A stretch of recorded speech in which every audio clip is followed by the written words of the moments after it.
Kristjan Siilaks, Supermoto komisjoni esimees. See on sellel aastal esimene võistlus Eestis Supermoto-alal siis, et eelmine etapp toimus Lätis. Kuidas seal läks? Lätis läks väga hästi, väga palju sõitjaid. Eks me oleme nüüd 2 aastat selle kõige nimel väga palju tööd teha, et see Balti sari taas elustada Baltikumis ja on ikkagi suured kokkulepped sõlmitud 3 riigi vahel, et täna võib väga rahul olla, jah. Aga palju Eestis üldse supermotoradu on?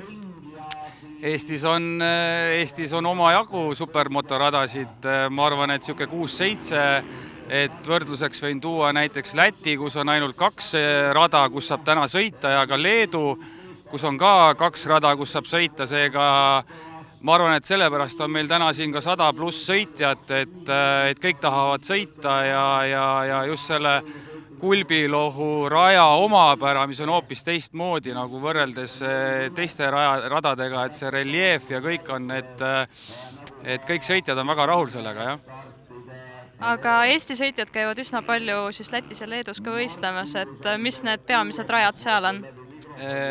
No Lätis on meil Madona rada, Leedus on Kursenai rada, pigem siuksed autorajad, Leedus on pigem siuke autorada, driftirada, Lätis on kardirada, ja me oleme täna nüüd selle kogu Balti sarja üldse üles ehitanud niimoodi, et kõik sõidud lähevad igas riigis arvesse, et meil olekski reaalselt igal pool sõitjaid.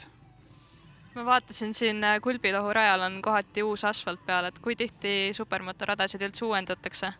Ma ütlengi selles suhtes, et supermotorada kui selline, et ega meil spetsiaalselt sellist ei ole, et neid on ikkagi nagu ongi rallikrossi rada või on kardirada, et täna Eestis on meil väga hästi radadega, et Põltsamaa rada sai uue katte, Kulbilohu on uuendatud, ja täna on meil ju täiesti uus rada on meil Raassillal, et Tarvastus, kus meil tuleb ka etapp äkki augustikuus, kui täpselt olla meenub, et meil on Eestis kõik väga hästi.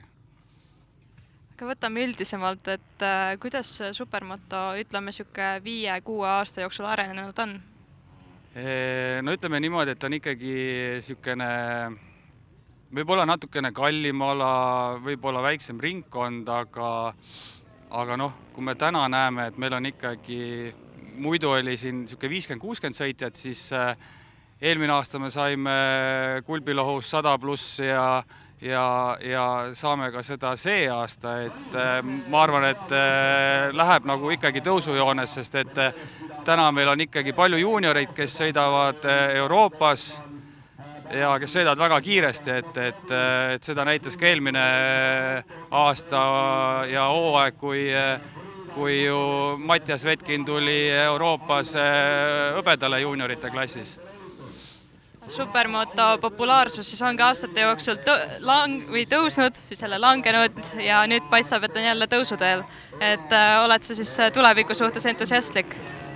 Nagu ma ütlesin, et me oleme täna 3 riigi vahel nii meeletut tööd teinud, et kui me täna Baltikumis kokku ei hoia kõik 3 riiki, siis meil tulevikku ka ei ole. Et see on, kui meil on iga riigi eesotsas üks entusiast, kes seda eest veab, siis läheb kõik ainult tõusujoones, et ma ei oska midagi muud nagu lisada, jah. Aitäh sulle! Aitäh teile!